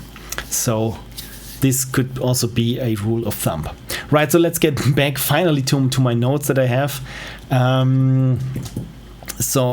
General rules that you don't allow. Then when you arrive at a problem that you can't solve with your current style, see if there's a valid way in the reference of how similar problems, visual problems, have been solved, and if not, you need to make an exception, and you again have to reiterate of where at other places where this exception now would make more sense than what you have arrived at.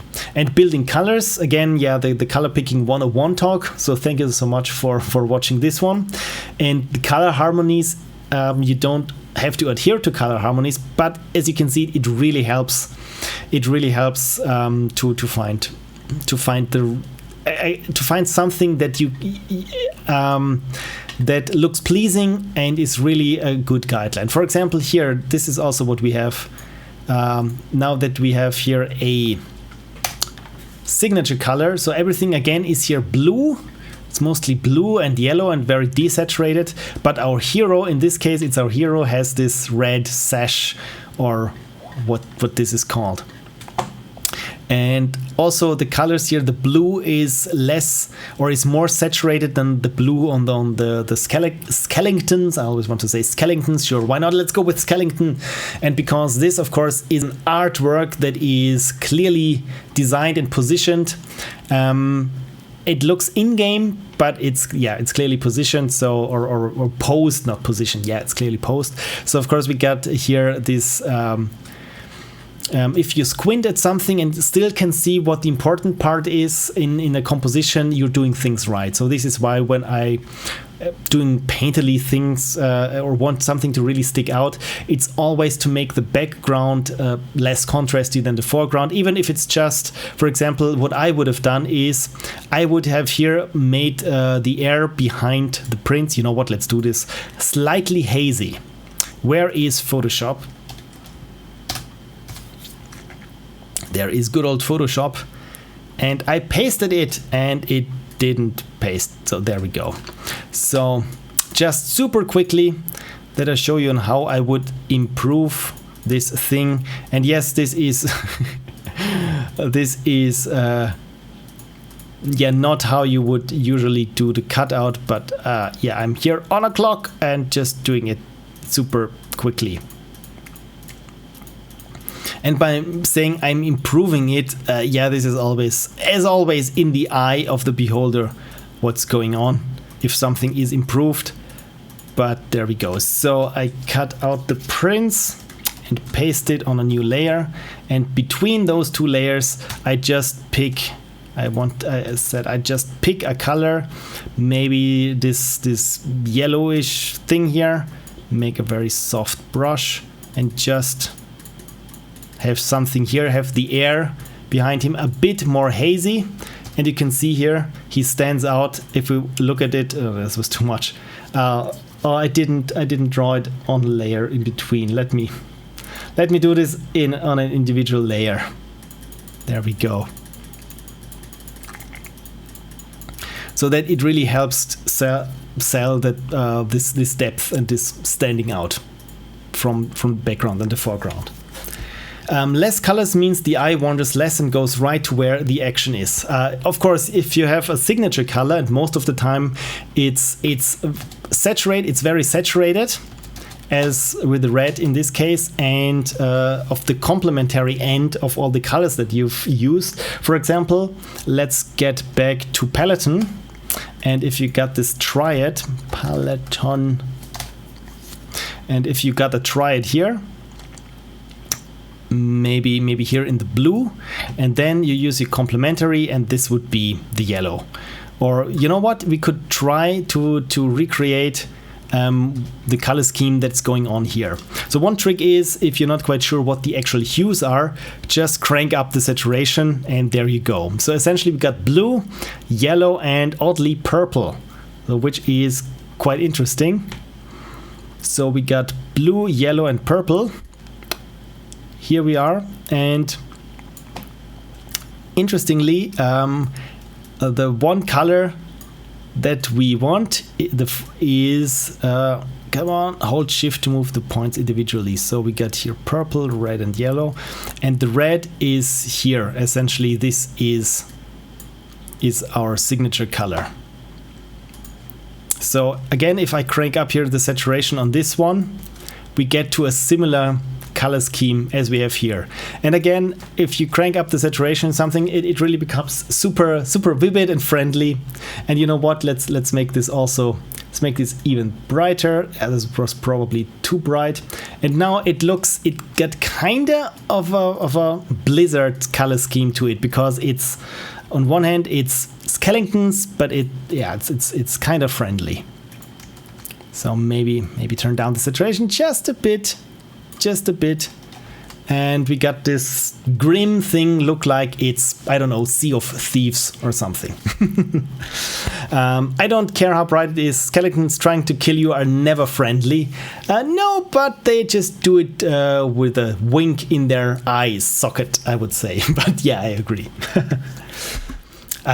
Right, so less colors means the eye wanders less. Yeah, so again, you can get quite a lot of mileage out of just a limited set or a limited palette. I mean, if you look at games like Minute. Oh, why did I click on maps? Probably find maps. You don't have any colors, and everything is just done by dithering. And because the background is purely black, this also works. The other thing that comes to mind is Downwell, which is also black and white, but only uses red as their signature color. And everything, of course, has to work in this color scheme. And again, the good thing about this is it's super legible and immediately recognizable. So here is the complementary color, or is blue, and there we go, red and blue, and that's it. I was just messing. I'm always afraid of how it sounds over the internet with lack of tone. Exactly. I take either everyone super serious or no one serious, and when people try to insult me, I think, oh, they're just pulling my leg. Right, yeah, sense of time. When I refresh the page, and you can just see for a second, as we had it before, just the colors, the average colors of an image. Here it's blue and yellow. Super simple, but works. Night sky is blue, sand is yellow, and in between is bright red. There we go. Simple, right? It's super simple. And then of course there are other games that look more like they are paper cutouts. On one hand, what am I thinking of? Which one was it? It was not Papers, Please, but something along those lines, where pretty much everything looked like it was printed out on paper. And then, of course, you have games that are more in the very stylized, that harken to a very stylized style, such as the Blaze Blue games. There we go. Which are super anime styled, but the thing is, I'm not quite sure if it's Blaze Blue or the other, or was it Guilty Gear. One of those fighting games was where there was a super interesting GDC talk on. They look like anime, like hand drawn, but they are 3D models, and they also move with like 15 frames per second. And but everything came down to just making them appear as they were just hand drawn, despite being 3D, because for ease of use and especially faster turnaround.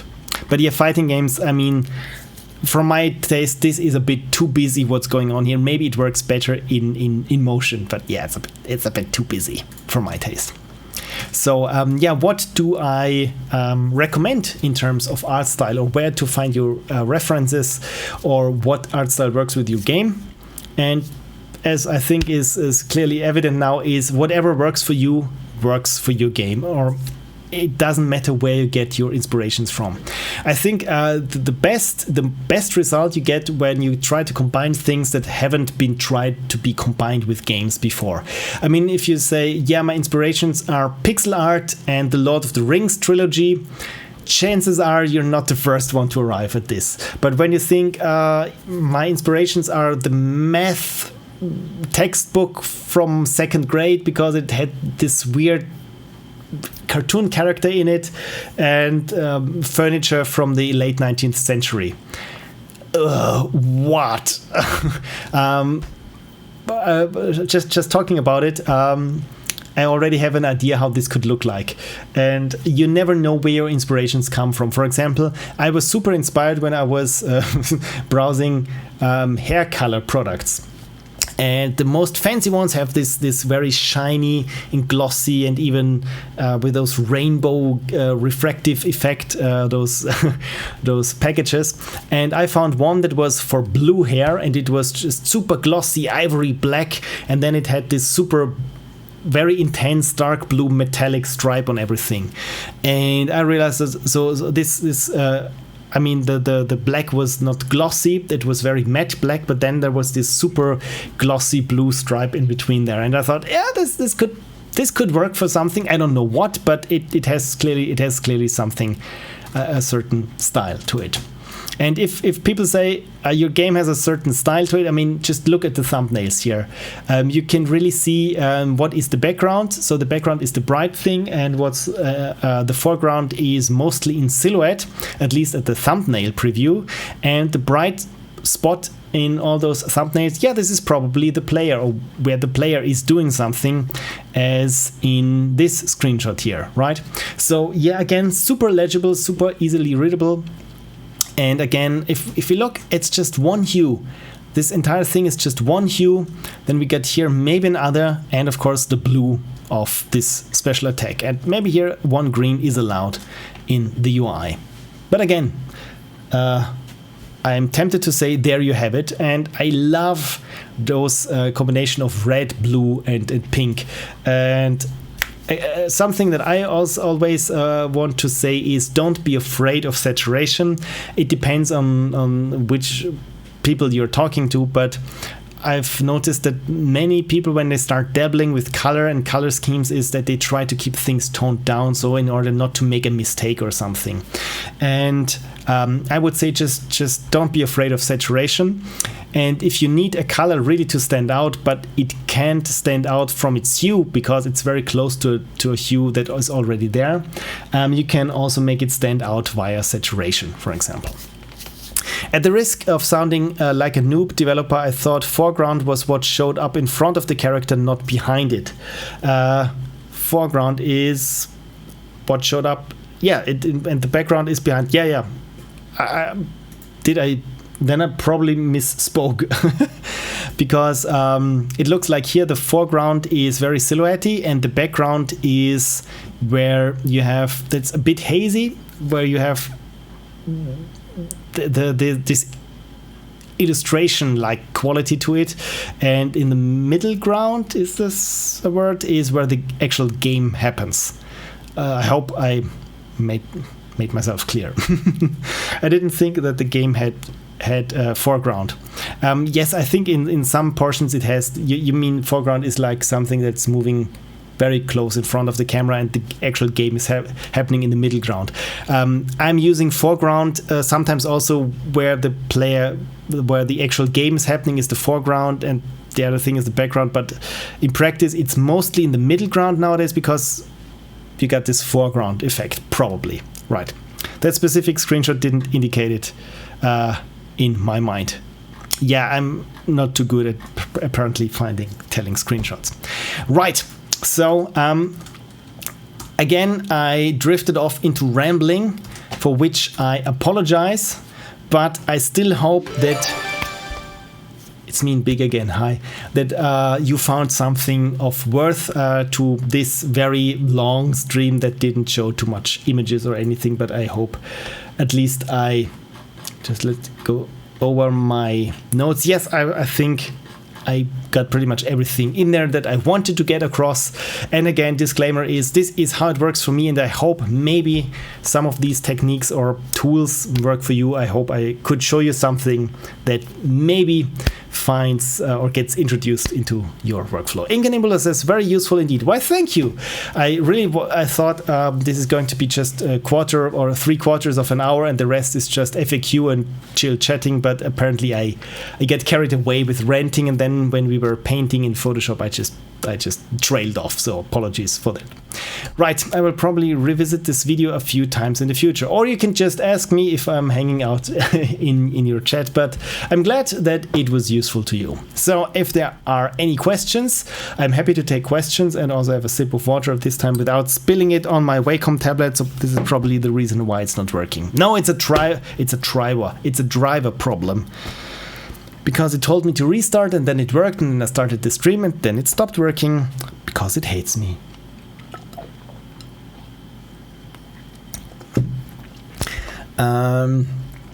Cursiboo, ever had to do styles coloring for different color blindness types? Very good question. Always think about if you can afford it in your game dev. Always think about accessibility. And yes, there are different types of color blindness. Different percentage of the population is affected by different kinds of color blindnesses. There are certain things that are just like 1% of all the male people have, and then there are things that like 1 in every 9 people has it, for example. So color blindness is something that should not be oh my god, something that should not be overlooked. I'm so bad even with my bad audio cues. So how to design for it, how to get this right.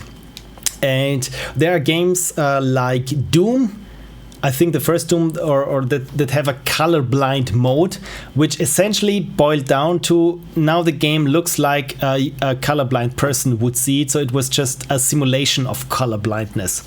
But there are tools that you can, at least if you're on Windows, and I think there are also colorblind display modes on Mac.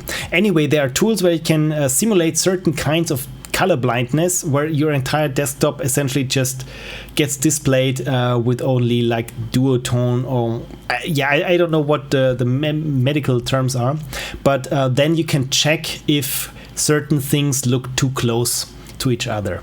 And when designing for color blindness, it's always good, as Lady Misleaf did it. For example, if you have a match 3 game, please don't make all everything of the same outline, of the same silhouette, because if you have a red blob and a green blob and it looks like a blob, and if you're a person who can't differentiate between red and blue, which is quite a lot of people, then all you see is a grayish brown blob and a grayish brown blob. So, but if one is maybe a triangle and the other is a square, then you can differentiate them. So my advice would be, always have an additional information to color to differentiate between things. For example, if you have doors that use different key cards, then also maybe have a symbol, maybe a triangle for the green key and a circle for the red key or something, so that for colorblind people they have an additional set of information.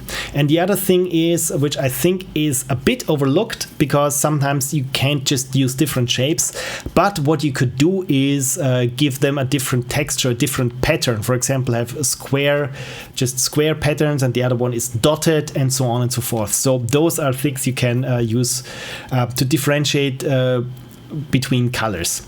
And as always, it's never bad to think about accessibility. And you know what? I will tell you a secret, and the secret is making games more accessible is even better for players who don't need the accessibility options. For example, if you start your game with subtitles enabled, I think like 80% won't turn off the subtitles. Even I myself, I'm not an English native speaker, as is clearly obvious. Sometimes, especially if there's a lot of slang involved and people mumble like in True Detective, where I think, what the hell is going on? Okay, with True Detective, the first season, you switch on the subtitles and you think, cool, now I can understand it. But what the hell is going, what was he talking about? I'm getting derailed again, sorry. So, yeah, it's always never to the detriment of a game if you make it more accessible. If it's subtitles, if it's even a colorblind mode, if it's a mode where you can make the game easier. A very good look towards this, for example, is how Naughty Dog does this with Uncharted. Just have a look at the different modes, how you can play the game. You can even play it in high contrast mode, where just everything is just white and the enemies are red and you are blue. So it's even if you have very bad vision, you can differentiate between different entities in the game. Lady Mixcliff says, Lilo did a game jam game that was match 3. They were all square and each different color, but each square has a specific pattern in the piece for who had color blindness. Exactly, wonderful, right? Yeah, patterns is another go-to. And of course, next thing is audio cues. Also helps players, even if you're not colorblind. It always helps to have something that is really different from something else if you need it to differentiate it, especially when you're stressed and really can't concentrate because there's an ambush of splicers while you're trying to solve a puzzle. Oh wait, it was color fill, not match 3. Color filled. Hello, this is what I get called at work, color fill. Thank you very much. I'm not an English native speaker either, but for me it's my hearing that's not that great, lol. Exactly, you see, so there are many reasons why someone wants to have subtitles enabled.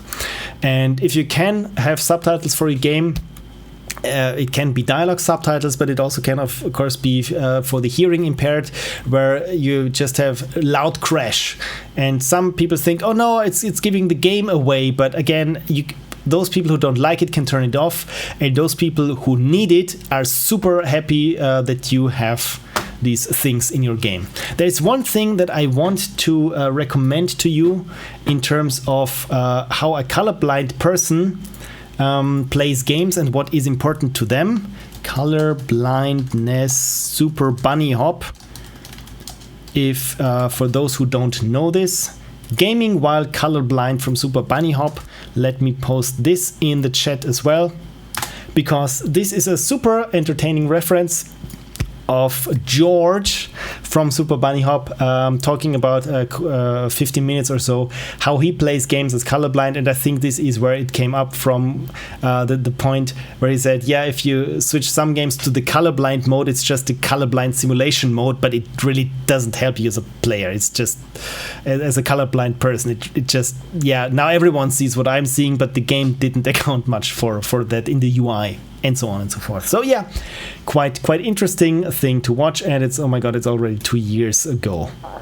I'm getting old. So again, I don't know how to end things. I've been rambling, and I really need to wrap this up now because I get to work tomorrow.